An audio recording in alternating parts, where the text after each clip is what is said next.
Shalom, perkenalkan nama saya Sri Hayati Sitompul dengan NIM 2105072074 dari kelas BK1E. Di sini saya akan menjelaskan tentang penjaga ciptaan Allah. Kemampuan akhir yang diharapkan yang pertama, menguasai pengetahuan tentang persoalan lingkungan, penyebab dan dampaknya. Yang kedua, menguraikan dan menganalisis berbagai paradigma tentang etika lingkungan. Yang ketiga, mahasiswa mampu menguraikan pandangan teologi Kristen sebagai hasil kajian atau tafsiran terhadap konsep ekologi. Yang keempat, mampu menganalisis secara kritis keberlangsungan hidup semesta ciptaan, yaitu relasi antara Allah, manusia, dan ciptaan lain. Yang kelima, mahasiswa mampu mempresentasikan tanggung jawab etis Kristen tentang manusia sebagai ciptaan Allah dalam bentuk makalah kelompok. Dengan subkajian yang pertama, persoalan lingkungan, penyebab dan dampaknya baik di atas lokal maupun global. Yang kedua, berbagai paradigma yang digunakan manusia terhadap lingkungan hidup. Yang ketiga, teologi lingkungan hidup serta relasi Allah, manusia, dan ciptaan lain dalam hubungannya dengan keberlangsungan hidup seluruh ciptaan. Dan yang keempat, tanggung jawab umat Kristen sebagai penjaga ciptaan Allah. Kita masuk pengantar. Yang pertama, kerusakan lingkungan adalah masalah global dan sangat berpengaruh bagi seluruh ciptaan. Yang kedua, salah satu faktor upaya untuk mencari akar berbagai persoalan lingkungan adalah penghayatan dan pemaknaan terhadap ajaran-ajaran agama yang berkaitan dengan lingkungan.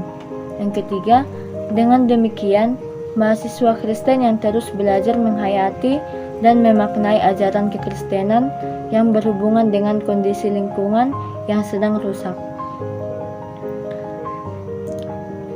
Persoalan kerusakan atau krisis lingkungan.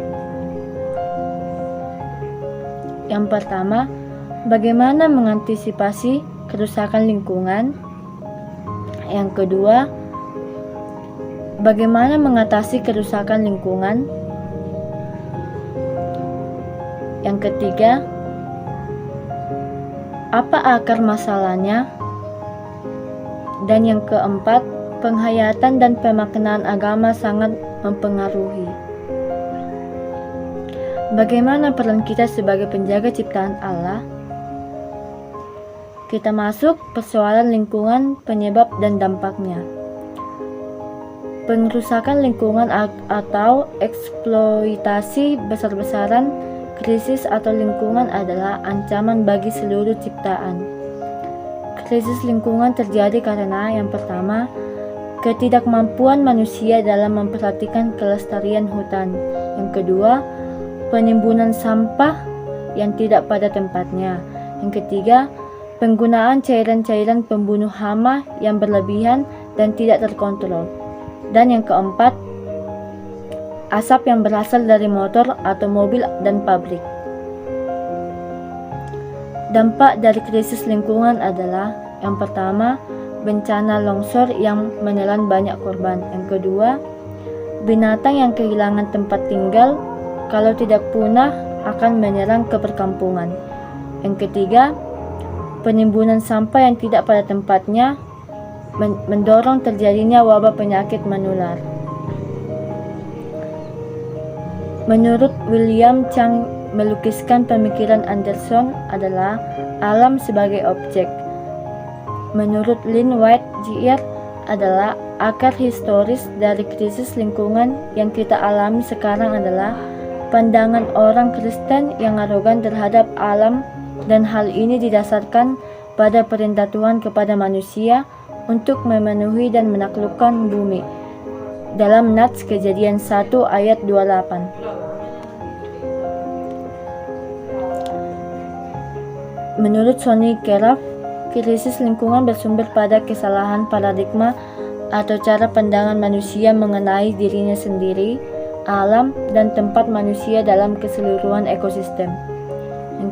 Yang kedua, dengan demikian, Krisis lingkungan dewasa ini sangat mungkin dipulihkan dengan cara melakukan perubahan paradigma dan perilaku manusia dalam berinteraksi, baik dengan alam maupun dengan manusia lain dalam keseluruhan ekosistem. Berbagai paradigma tentang etika lingkungan hidup. Yang pertama, antroposentrisme. Yang pertama, manusia pusat dari seluruh sistem alam. Yang kedua, manusia hanya dipahami sebagai makhluk sosial atau social animal yang seluruh keberadaan dirinya ditentukan berdasarkan hubungan sosial. Yang ketiga, alam dipahami tidak mempunyai nilai pada dirinya sendiri. Antroposentris adalah sebuah paradigma yang melihat segala sesuatunya diukur dari kepentingan manusia. Dengan demikian, sikap hidup dan perilaku yang berpegangan pada paradigma ini dikritik sebagai sumber krisis ekologi. 22. Berbagai paradigma tentang etika lingkungan hidup. Biosentrisme. Yang pertama, keyakinan bahwa manusia merupakan anggota dari komunitas kehidupan di bumi, sama seperti makhluk hidup yang lain yang juga adalah anggota dari komunitas yang sama. Yang kedua, keyakinan bahwa spesies manusia bersama dengan semua spesies lain adalah bagian dari sistem yang saling tergantung sedemikian rupa sehingga keberlangsungan hidup dari seluruh makhluk serta peluangnya untuk berkembang biak atau sebaliknya tidak ditentukan oleh kondisi fisik lingkungan alam atau abiotik, melainkan oleh relasinya makhluk hidup satu dengan yang lain atau biotik. Yang ketiga, keyakinan bahwa semua makhluk hidup adalah pusat kehidupan yang mempunyai tujuan hidup sendiri. Artinya, setiap makhluk hidup memiliki keunikan dalam mengerjakan kepentingannya sesuai dengan caranya sendiri. Dan yang keempat, keyakinan bahwa manusia pada dirinya sendiri tidak lebih unggul dari makhluk hidup lain. Hal ini menunjukkan adanya penolakan terhadap superioritas manusia di hadapan yang lain. Komunitas abiotik tidak mendapat perlakuan yang sama seperti komunitas biotik. 22. Berbagai paradigma tentang etika lingkungan hidup. Ekosentrisme atau deep ekologi menekankan ketertarikan seluruh komunitas biotik dengan abiotik dalam ekosistem. Prinsip utamanya adalah yang pertama, perlakuan yang sama dengan terhadap seluruh ciptaan, yaitu pengakuan bahwa segala sesuatu di alam semesta ini adalah anggota yang mempunyai nilai dalam dirinya sendiri yang bersifat independen dari tujuan-tujuan manusia. Yang kedua, prinsip non-antroposentris, manusia merupakan bagian dari alam, keberadaan bukan dari atas atau terpisah dari alam. Yang ketiga, prinsip realisasi diri, memandang manusia sebagai makhluk ekologis adalah manusia berkembang menjadi manusia yang utuh justru di tengah-tengah semua keberadaan lain dalam seluruh ciptaan. 22. Berbagai paradigma tentang etika lingkungan hidup. Beberapa prinsip etika lingkungan yang perlu dicermati adalah yakni yang pertama, prinsip menghargai alam atau respect for nature. Yang kedua, prinsip tanggung jawab moral. Yang ketiga, prinsip solidaritas kosmis. Yang keempat, prinsip kasih sayang dan kepedulian terhadap alam. Yang kelima, prinsip tidak merugikan. Yang keenam, prinsip keadilan. Yang ketujuh, prinsip demokrasi. Dan yang kedelapan, prinsip integritas moral. 23. Ekoteologi. Yang pertama, sebuah tanggapan terhadap krisis ekologi yang terjadi. Yang kedua, bertujuan menjelaskan wacana teologis tentang seluruh ciptaan Allah yang saling bergantung satu sama yang lain. Yang ketiga, ekspresi dan teologi kontekstual yang muncul dalam kesadaran dan kritis ekologi. Dan yang keempat, muncul sebagai reaksi atas tuduhan terhadap kekristenan dan yang diduga menjadi mendorong terjadinya krisis ekologi atau Max Weber tentang etik Protestan adalah pandangan Kristen yang arogan terhadap alam. Max Weber tentang etik Protestan menuduh kekristenan sebagai penyebab krisis ekologi, antara lain yang pertama, perintah untuk menguasai dan menaklukkan bumi dalam Kejadian 1 ayat 28 menyebabkan eksploitasi bumi. Yang kedua, penekanan ajaran dualisme dan kekristenan seperti jiwa dan tubuh, surgawi dan duniawi, rohani dan jasmani juga menyebabkan eksploitasi dan penyalahgunaan bumi. Ajaran ini menyatakan hal-hal surgawi dan rohani lebih mulia daripada hal-hal duniawi dan jasmani. Dengan demikian, manusia dianggap sebagai makhluk lebih berharga daripada makhluk abiotik. Yang ketiga, penafsiran yang salah terhadap 2 Petrus 3 ayat 10 membuat orang Kristen tidak mau memelihara bumi karena bumi akan dihancurkan saat kedatangan Yesus kedua kali.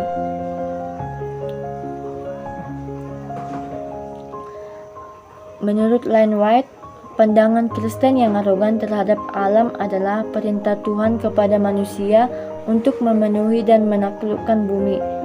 Di dalam Nats Kejadian 1 ayat 8, memandang alam hanya sebagai unsur ciptaan yang tujuan keberadaannya adalah untuk mendukung kebutuhan manusia. Penafsiran yang berpusat pada manusia. Menanggapi tuduhan tersebut, berbagai upaya dilakukan oleh para teolog untuk mengembalikan citra kekristenan. Drummond mengidentifikasikan beberapa pendekatan ekoteologi, yaitu pertama, pendekatan sistemik, yang kedua, pendekatan biblis, yang ketiga, pendekatan historis, dan yang keempat, pendekatan ekspropriasis. James Barth dan Norbert Loving melakukan penafsiran ulang terhadap Kejadian 1 ayat 28. Dia menyatakan bahwa kata taklukkan dan berkuasa juga bermakna mengejak jejak dan menginjak-injak seperti pada Yoel 14 ayat 3, atau yang dipergunakan dalam konteks memeras anggur.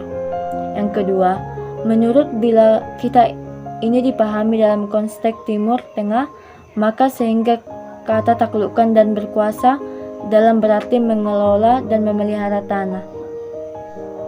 Selanjutnya, kata-kata tersebut mengalami pengembangan makna, dipergunakan untuk tindakan mengurusi, memelihara dan merawat domba-domba dengan baik seperti layaknya dilakukan seorang raja atau gembala.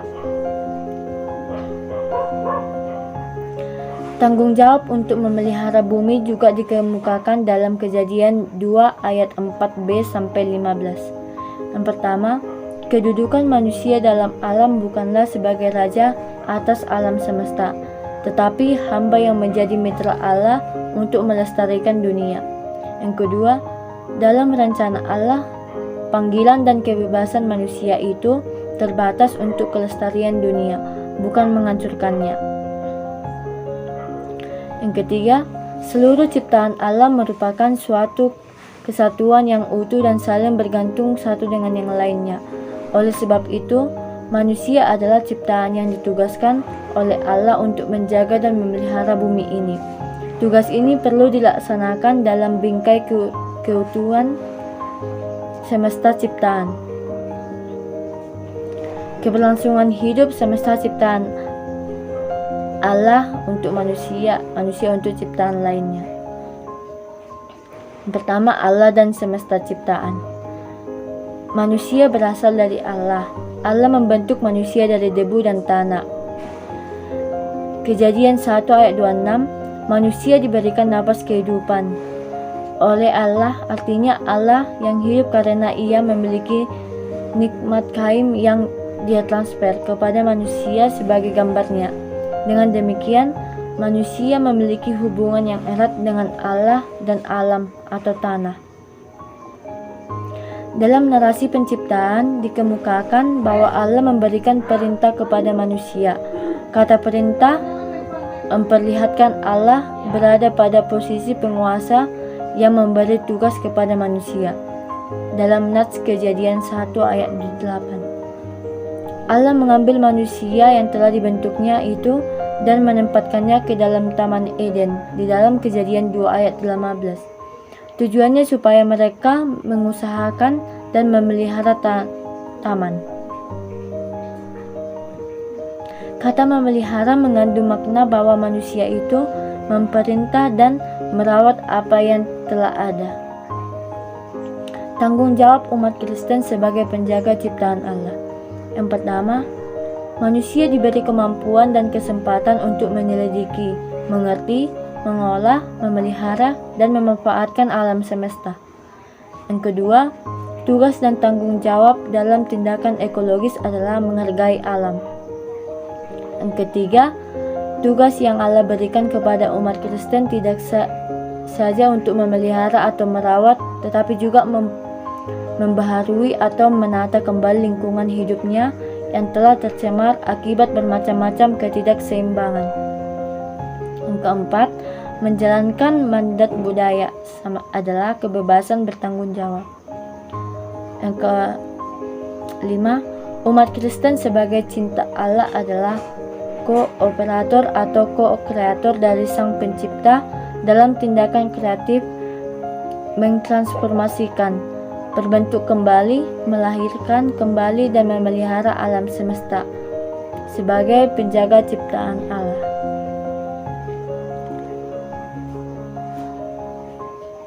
Keberlangsungan hidup semesta ciptaan Allah, manusia, ciptaan lainnya, manusia dan ciptaan lainnya. Manusia tidak akan pernah bisa hidup tanpa adanya dukungan dari lingkungannya. Relasi manusia dan lingkungan merupakan hubungan timbal balik atau saling membutuhkan untuk pelestariannya. Hubungan atau relasi simbiosis mutualisme. Implikasi dari bab ini: yang pertama, upaya dalam mengatasi dan mengantisipasinya, krisis lingkungan digalakkan sebagai sebuah keprihatinan, kepedulian, dan juga pertanggungjawaban iman kepada Allah. Yang kedua, umat Kristen khususnya mahasiswa Kristen memiliki tugas dan tanggung jawab dalam memelihara semesta ciptaan. Yang ketiga, manusia sebaiknya menggunakan alam sesuai dengan kebutuhan dan bertanggung jawab dalam membangun dan menciptakan kelestarian hidup. Untuk segala kegiatan konstruktif, manusia pada hakikatnya merupakan partisipasi dalam karya kreatif Allah atau penjaga ciptaan Allah. Sekian hasil presentasi saya tentang bab ini, penjaga ciptaan Allah. Jika ada kesalahan kata atau huruf, mohon dimaafkan. Terima kasih.